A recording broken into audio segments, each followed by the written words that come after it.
now I'm going to move on to part 3 of the speaking test. We've been talking about a building that impressed you, and I'd like to discuss with you 1 or 2 more general questions related to this topic. What are the key features you look for when choosing somewhere to live? Key features. Okay, to begin with, I'll choose a city where there is a river flowing in the middle of the city.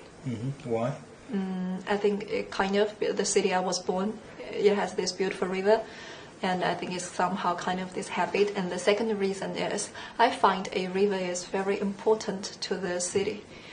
If I have a river, you can build a lot of facilities along this river for their citizens to enjoy.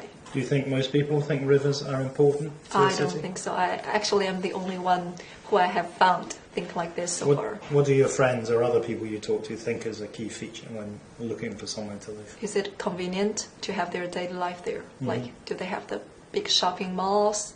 These kind of things. So facilities are...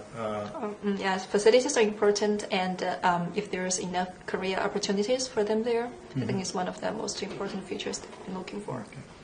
What do you think is most important? What do you think is the most important thing that makes a building a home rather than just somewhere to live? Who are you living with? Why? Because like a building is all the same, apartment is all the same. The decoration is not a big thing, but the people you're living with, I think, is the core of a family. Do you mean the family, or do you mean the neighbours as well? Just the family. Just the family. Yes. So the neighbours.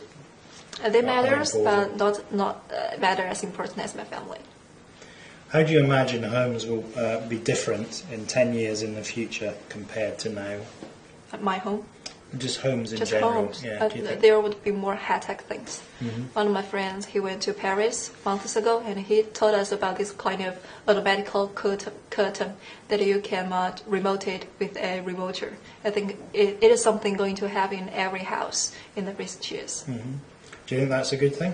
I think somehow it's a good Increased thing. technology? It get people become lazier, I would say, but it also make our life more convenient. Is convenience in the home, is that an important priority for a lot of people? I don't know a lot of people, but for me, convenience is important. Okay. Let's move on now and talk about people who do not have homes. Many people in the world are homeless, including people in China. Do you think homeless people are basically responsible for their own situation? Partly. But I think they are like in a higher level. They are responsible. They should be responsible by their government, the whole society. So you think the government should take care of them? Yes. And how should they take care of them? Shield them, shelter them, build shelters for them, and try to find them jobs. And do you think that in China especially, do you think homelessness is a byproduct of the rapid economic growth that's going on? I don't really think so.